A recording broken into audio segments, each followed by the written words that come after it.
Halo semuanya, perkenalkan nama saya Abilon Pardede dari Fakultas Pertanian jurusan Agribisnis dengan NPM 2114131026. Kali ini saya akan memaparkan resume dari 4 narasumber yang saya dapat di PKKMB Unila hari pertama. Yang pertama adalah dari Rektor Universitas Lampung, Profesor Dr. Karomani MSI yang berbicara mengenai revolusi 4.0 dan new normal. Menurut Insinyur Soekarno, revolusi mental merupakan perombakan cara berpikir, cara bekerja, dan juga mindset kita. Kita sebagai manusia juga harus memiliki cara pandang yang sesuai dengan saat di mana kita adalah revolusi industri 1.0 yang berlangsung pada 1750 hingga 1850. Revolusi ini berdampak besar di segi pertanian, pertambangan, manufaktur, teknologi, dan transportasi. Revolusi ini juga memiliki arti yang mendalam untuk sosial, ekonomi, dan budaya di dunia. Selanjutnya adalah revolusi 2.0.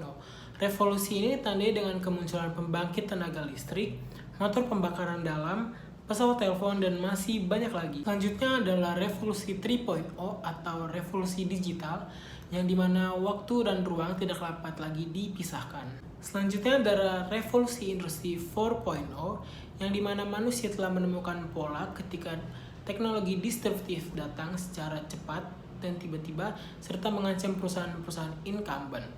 Sejarah telah mencatat bahwa industri saat ini besaran nilai yang tertulis tidak mencakup apakah perusahaan itu akan sukses atau tidak.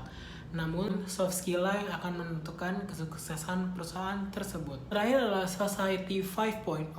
Society 5.0 sendiri memiliki konsep bahwa manusia berpusat kepada manusia dan berbasis dengan teknologi. Selanjutnya dari Brigadir Jenderal TNI Jubei Levianto SSMM yang berbicara mengenai bela negara. Bela negara sendiri adalah tekad, sikap, dan perilaku warga negara untuk menjaga keutuhan, kedaulatan, dan keutuhan negara itu sendiri.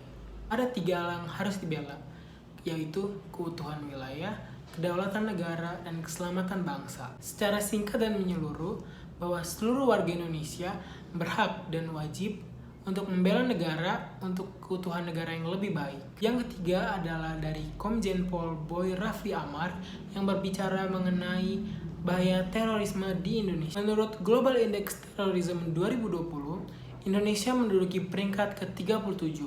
Peringkat ini menjelaskan bahwa Indonesia berada di kategori medium negara-negara yang terdampak terorisme. Menurut Indeks Potensi Radikalisme dari tahun 2017 hingga tahun 2020, Indonesia terus mengalami penurunan dalam segi radikalisme.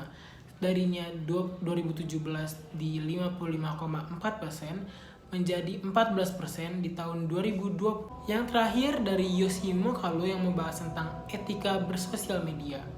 Sama seperti berkehidupan sehari-hari, kita sangat membutuhkan etika dalam berperilaku. Begitu juga dengan bersosial media.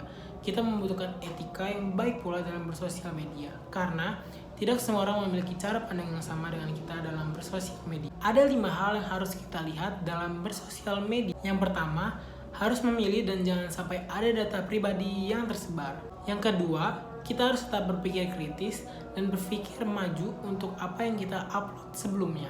Yang ketiga adalah mengingat dan mengapresiasi sumber-sumbernya, maupun quotes ataupun cerita. Yang keempat adalah perhatikan gaya bahasa. Jangan sampai ada yang tersinggung ataupun jadi sarang pembencian. Terakhir adalah memperjelas nama akun dan jangan sampai orang mengira itu adalah akun bodong. Selanjutnya, saya akan memaparkan hasil resume saya dari 4 narasumber di PKKMB di Unila hari kedua, serta struktur organisasi dan UKM yang ada di Unila. Yang pertama, dari Wakil Rektor Unila 2, Bagian Umum dan Keuangan, Profesor Dr. Asep Sokohar, yang membicarakan mengenai coronavirus di tengah perkuliahan. Unila, beliau juga menjabat sebagai Ketua Satgas COVID-19. Unila sendiri telah mengambil beberapa sikap untuk membantu memberantas penyebaran COVID-19 di Unila. Yang pertama, Unila telah membuat satuan Satgas COVID-19 pada Maret 2020 dan membuat call center sendiri dan bertempat di RSPTN Unila. Yang kedua, Unila juga telah menjalankan perkuliahan jarak jauh atau daring mulai Maret 2020. Setelah program vaksinasi ada, Unila juga telah mengeluarkan kurang lebih 13.000 vaksin yang diberikan kepada kurang lebih 6.000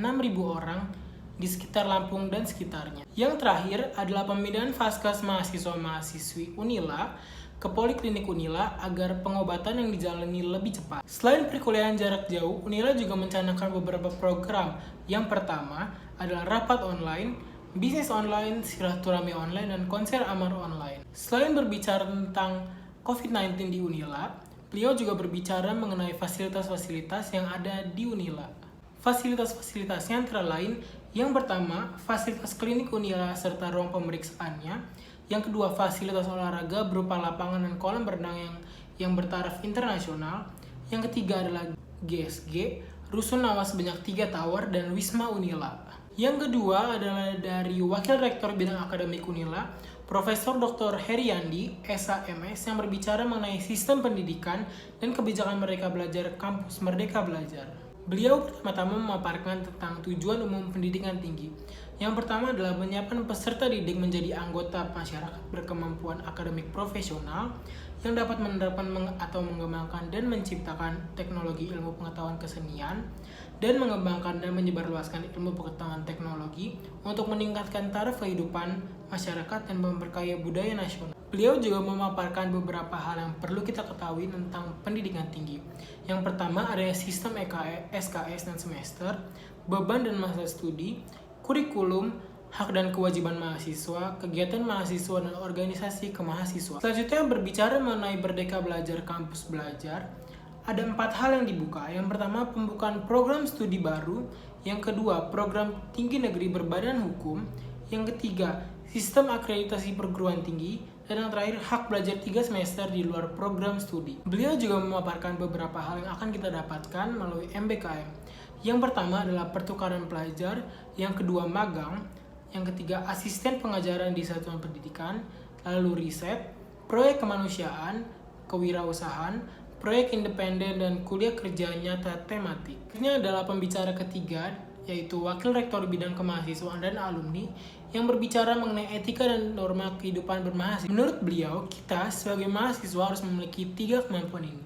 Yang pertama adalah pemahaman intelektual, yang kedua adalah keberanian, ketiga adalah akhlak yang baik. Beliau juga menjelaskan tentang bagaimana mahasiswa menjalani etika dalam kehidupan berkampus. Yang pertama, mahasiswa harus menjunjung tinggi sikap toleransi dan moral terhadap sesama dosen, sesama mahasiswa, dan lingkungan orang-orang yang ada di kampus. Tidak hanya di kampus saja, bahkan di luar kampus. Contoh, ketika mahasiswa sedang berunjuk rasa, seringkali mereka bersikap anarkis sehingga merugikan banyak orang. Padahal berdemo harusnya mereka menyampaikan aspirasi mereka. Sikap dan perbuatan mahasiswa yang kurang baik tentunya tidak patut untuk kita contoh. Kita harus berpedoman kepada agama yang dilarang dan yang mana yang tidak dilarang. Terakhir untuk hari kedua adalah dari Wakil Rektor 4 Bidang Perencanaan dan Kerjasama dan Teknologi Informasi, Profesor Insinyur Suharso SSI PhD, yang berbicara tentang kerjasama internasional dalam mewujudkan World Class University. Menurut beliau, World Class University sendiri adalah perguruan tinggi yang mampu menghadapi tantangan global dan mampu memberikan kontribusi nyata dalam penyelesaian masalah-masalah global dan kehidupan sehari-hari dalam mensejahterakan umat masyarakat dan alam semesta. Dalam rencananya menuju World Class University, Unila juga menggunakan beberapa strategi. Yang pertama adalah menjalin kerjasama dengan PT-PT internasional. Kedua adalah mendorong dosen-dosen yang baru S2 untuk lanjut studi ke PTN top 100. Yang ketiga adalah kolaborasi riset dengan pengelolaan top dunia. Yang keempat adalah kolaborasi dengan industri untuk magang mahasiswa. Yang kelima adalah peningkatan mutu perkuliahan dan riset. Yang keenam adalah akreditasi internasional PS. Yang ketujuh, mengacu standar internasional untuk standar dosen dan teknik. Yang ketujuh adalah mengacu standar internasional untuk para dosen dan tenaga didik. Selain 2 hal yang disebutkan oleh beliau sebelumnya, beliau juga memaparkan pemeringkatan dan pencapaian Unila di kancah internasional. Yang pertama adalah peringkat 10 besar perguruan tinggi di Indonesia versi 4CIU Unirank 2021. Yang kedua adalah peringkat 10 nasional dan 175 dunia perguruan tinggi versi S-Simago Institution Ranking 2021, dan masih banyak yang. Lalu di hari ketiga untuk pembicara pertama datang dari Dekan Fakultas Pertanian Irwan S. Basura yang berbicara mengenai membentuk mahasiswa yang berkarakter di era evolusi 4.0 dan kenormalan baru. Ia berbicara mengenai pembelajaran di perguruan tinggi di era 4.0 dan beliau mengatakan ada 4 kunci kesuksesan suatu bangsa. Yang pertama adalah inovasi atau kreativitas, yang kedua adalah networking, yang ketiga adalah teknologi, dan yang terakhir adalah sumber daya alam. Beliau juga mengatakan nantinya mahasiswa-mahasiswa yang lulus dari Unila harus memiliki beberapa kompetensi ini. Yang pertama adalah komunikasi, berpikir analis, ilmu pengetahuan, bekerja mandiri, dapat berkomunikasi secara baik secara lisan, berpikir logis, teknologi, dan dapat bekerja sama baik dalam tim. Beliau juga memaparkan sejarah evolusi dari evolusi 1.0 sampai sekarang revolusi 4.0. Beliau juga tidak hanya bercerita tentang revolusi industri 1.0 sampai 4.0, beliau juga bercerita mengenai Universitas 1.0 sampai sekarang 4.0. Yang pertama, Universitas 1.0 hanya pengajaran dan kuliah dan hafalan. 2.0, pembelajaran berpusat pada peserta didik. Yang ketiga, penelitian di mana peserta didik menghasilkan pengetahuan.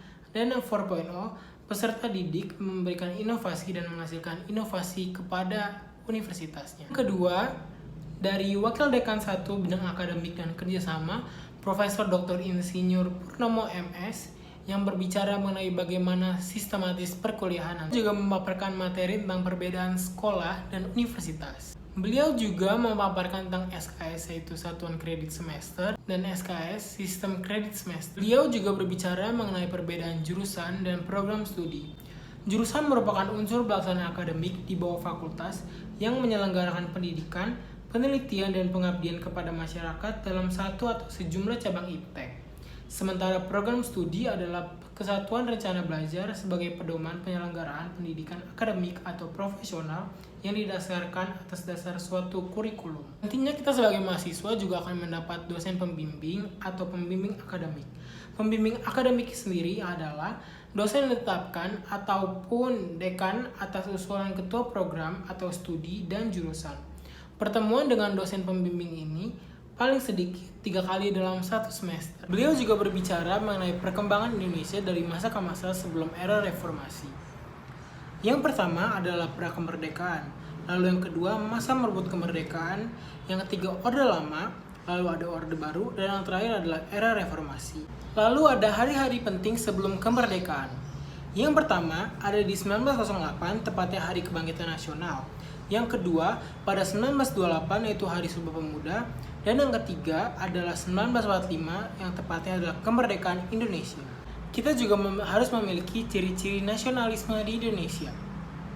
Yang pertama adalah Bhinneka Tunggal Ika, yang kedua jiwa luhur Pancasila, yang ketiga memiliki harkat dan martabat berkeprimanusiaan, yang keempat solidaritas budaya, religi, martabat kehidupan, dan menghormati perbedaan.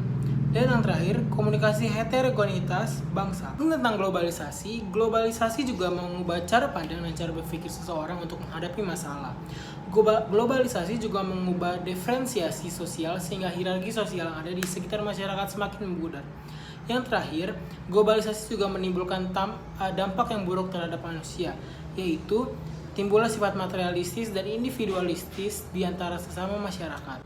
Kita para mahasiswa juga dituntut sebagai perwujudan karakter nasional bangsa untuk memegang estafet keberlangsungan kepemimpinan bangsa dan negara.